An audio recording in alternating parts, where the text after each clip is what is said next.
আজ অনেক দিন পরেই কিন্তু বেশ সুন্দর রোদ উঠেছে। এর জন্যে ঘুম থেকে উঠেই প্রথমে বারান্দায় বসে একটু জল খেয়ে তারপরে চলে গেছিলাম বাসি কাজ সেরে স্নান করে ছাদে ঠাকুর ঘরের সমস্ত বাসনগুলোকে মেজে নেব বলে।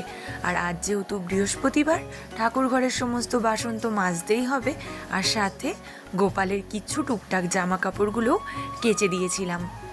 আর নিচে যেহেতু প্রচণ্ড জল জমে রয়েছে, এর জন্যে ঠাকুরের জিনিস ধোয়া যাবে না। এর জন্যে উপরে এসেই ওপরের কলে ঠাকুরের বাসন, জামা কাপড় যাবতীয় সমস্ত কিছু ধুয়ে পরিষ্কার করে নিয়েছি। আর এত সুন্দর রোদ উঠেছে যে এখানেই মেলে দিলাম গোপালের জামাগুলো। দুপুর হতে হতেই শুকিয়ে যাবে। তারপরে নিচে এসে পুজো দিয়ে দিয়েছিলাম।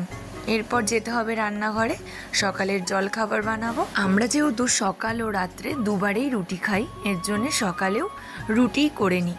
মাঝে মধ্যে অন্য অন্য খাবারও বানাই সকালে, কিন্তু রাত্রে বেশিরভাগ সময় রুটিটাই হয়। তাড়াতাড়ি করে আটা মেখে পাশে রেখে দিয়েছি। আর আলুগুলোকে কেটে নিচ্ছি, একটু আলুর তরকারি করে নেব, প্রেসার কুকারে সেদ্ধ করে নেব, তাহলে তাড়াতাড়িও হয়ে যাবে। সকালবেলাটা প্রচণ্ড ব্যস্ততার মধ্যেই কাটে। একটা সময় ছিল যখন আমি সারাদিন ভীষণ একা একা বোর হয়ে যেতাম, কিন্তু এখন সারাদিনেও আমার কাজ শেষ হয় না। যেহেতু একটা ছোট্ট বাচ্চা আছে, তারপরেও সংসারের কাজ।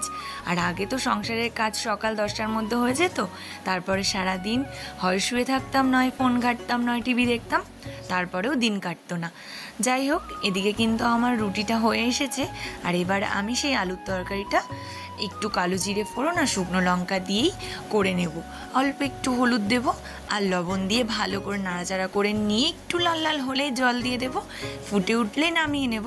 আজকের ভিডিওটা এখানেই শেষ করছি। ভালো লাগলে একটা লাইক ও কমেন্ট করে দিও। আজ তবে আসি।